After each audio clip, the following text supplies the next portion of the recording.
Good evening from Tel Aviv. Israel has sent dozens of surface-to-surface missiles at targets in Iran's west as the two arch-enemies traded heavy blows for a third day.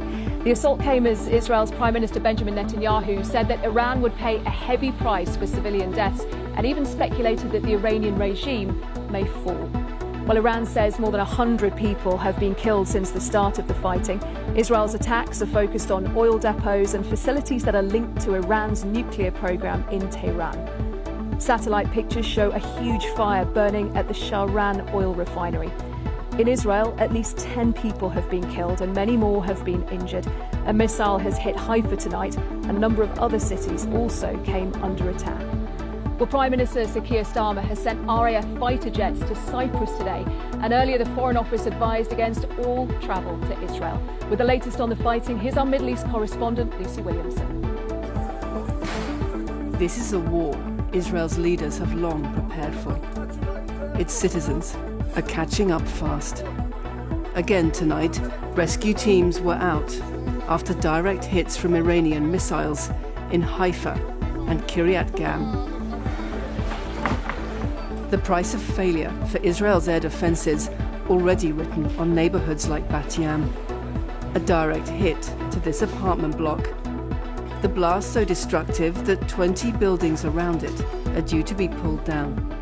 Rescue teams digging for residents trapped in the rubble pulled a 7th victim from the debris tonight. They're still digging for people missing from this apartment block. Injured residents climbing over the rubble, lining the streets outside.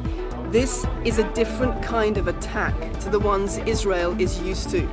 Its Prime Minister wanted to attack Iran while it was weak, but it's still strong enough to inflict real damage.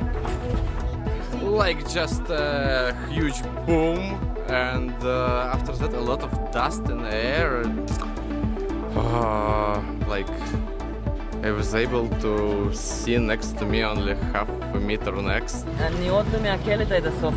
There was smoke everywhere, Katia said. I couldn't breathe. The door just flew off its hinges. My mother is 76. She was injured in the head and had stitches in both arms. I'm trying not to cry. 3 days into this war, many Israelis think it's still worth the price.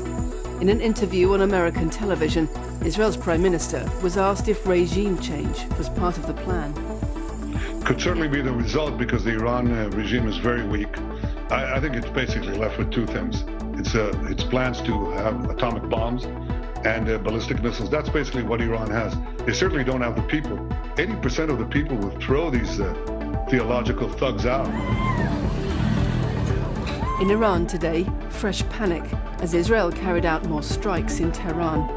Among the targets hit, the Justice Ministry. Iranian media say more than 100 people have already been killed there since Friday. We didn't want this war, Iran's foreign minister said. We were focused on diplomacy over our nuclear program, but this was forced on us and we'll defend ourselves. Last night, Israel said it attacked 80 targets in Iran, including this oil refinery north of Tehran. It says it still has many more targets in mind. US President Donald Trump wants this war to end in a nuclear deal with Iran. Mr. Netanyahu's end goals are less clear. Lucy Williamson, BBC News, Tel Aviv. The Iranian government is activating emergency shelters with mosques, metro stations and schools being prepared to protect civilians. The Iranian government limits access to the country for journalists, but the BBC's Persian service provides news to Iranian audiences in Farsi. Our colleague Siavash Mehdi Adalan from the BBC Persian service has been looking at how people in Iran have been responding to these unprecedented attacks. Unprepared for the sudden outbreak of violence. This woman tries to avoid the devastating impact of an Israeli attack in Iran's capital. Social media allows Iranians to record their experiences and their trauma.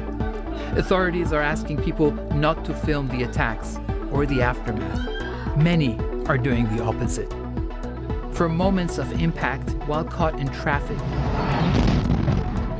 to cheers for the anti-aircraft personnel. Mashallah, mashallah. Iran's air defense, no match for Israel's Iron Dome, still manages to intercept drones that come without warning. I haven't slept for 2 nights now. I'm feeling a lot of anxiety. All this reminds me of my childhood when we were in war with Iraq. Back then, at least we had sirens and advance warnings, but now, nothing. Tonight I wish to speak to you, the proud people of Iran. Prime Minister Benjamin Netanyahu has called on Iranians to rise up and topple the clerical regime. And there is not a shortage of opposition figures in waiting, including Reza Pahlavi, the exiled crown prince from the 1979 revolution, closely aligned with Israel's administration, who sees an opportunity. The root cause of the problem has been the regime and its nature.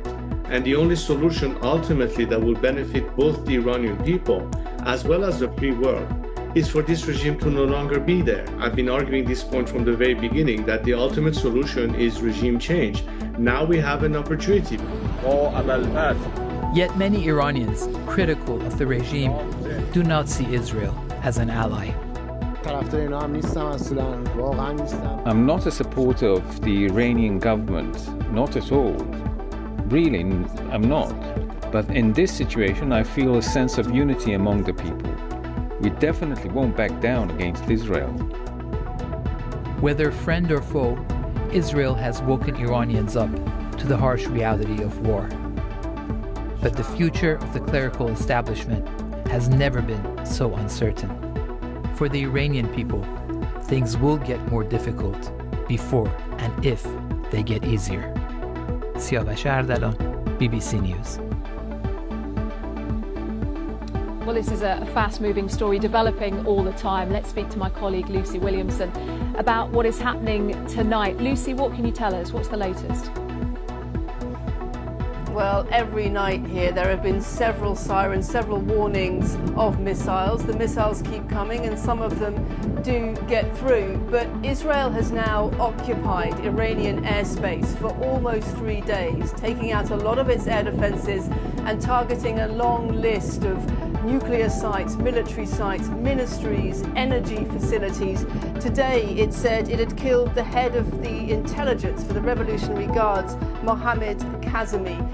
Here in Israel, the head of the armed forces said Israel would increase the intensity of its operation, and that raises several questions, among them whether the US will come and help Israel to target some of Iran's hard-to-reach nuclear sites, whether the UK and others may help to come and defend Israel from Iran, and also whether Israel's Prime Minister, Benjamin Netanyahu, has an exit plan for this war.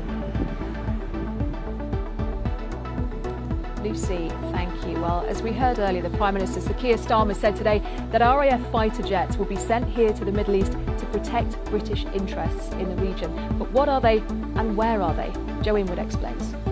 Now, it may not technically be in the Middle East, but RAF Akrotiri in Cyprus is the UK's most strategically important base in the region, and it's being reinforced. Now, the numbers haven't been made public, but they will include Eurofighter Typhoons and Voyager refuelling aircraft. Royal Air Force Akrotiri is a critical forward deployable base to the UK. It's about 330 kilometres from Akrotiri through to Tel Aviv, so flight time not long at all. It allows the UK to project power and influence within the region. But it's not the only UK presence in the Middle East. As well as the RAF base in Akrotiri, there are also 2 army battalions at another base in Cyprus. The UK also has a naval base in Bahrain with 4 mine clearance vessels and a Type 23 frigate. Also, the HMS Prince of Wales carrier group has just passed through the region and is still nearby. Also, there are special forces, although their locations are a secret. Now, the Prime Minister insisted the reinforcements in Akrotiri were for contingency support, but the government's refused to say whether it might, as it did last year, help protect Israel from incoming Iranian attacks. Now, Iran has said that if they do that, UK bases could well be a target, and they would be vulnerable. For the UK, there would be a considerable risk for its facilities that were within range of Iranian weapons. As I mentioned, the UK doesn't really have much in the way of ballistic missile defence itself. But for now, the message coming from the UK government is for de-escalation. They say that these reinforcements are to protect existing assets that could well be vulnerable in an increasingly unstable region. Well, tonight, President Trump has called on the two sides to reach an agreement and even suggested that a peace deal may be within sight. It's also emerged tonight that he rejected a recent Israeli plan to try and kill Iran's supreme leader, Ayatollah Ali Khamenei. That has come from three senior US officials who've been speaking to our US partner, CBS News. Donald Trump at the moment is on his way to Canada to take part in the meeting of G7 nations that's happening, and our North America editor, Sarah Smith, is there. Sarah, what do we know about this assassination plan? Well, it is being reported that when this was put to Donald Trump, the idea of trying to kill the Ayatollah, he flatly vetoed it. And senior administration official has described the thinking this way, saying, have the Iranians killed a single American yet? No. Well, until they do, we are not even talking about going after the political leadership. So that was very clear. I mean, America is involved in this conflict to an extent because they're helping to defend Israel. They have been shooting down missiles that have been aimed at Israel. But today, Donald Trump has been at pains to stress that America is definitely not involved in the attacks on Iran.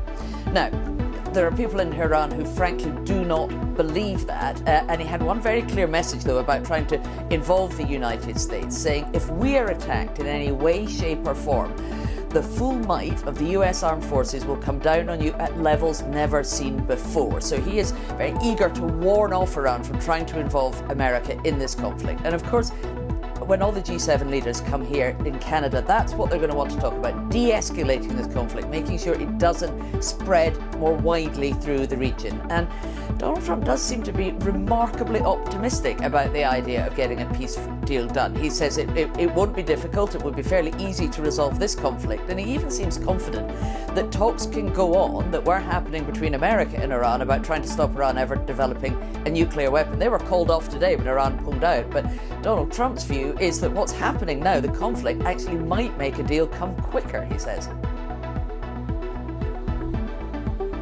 Sarah, thank you. Well, it is at this time of night, it's after midnight now here in Israel, that people both here and in Iran start to brace themselves. They've seen heavy attacks for the last 3 nights. There's no reason to believe that tonight is going to be any different, particularly when you hear that international diplomacy doesn't seem to be having any impact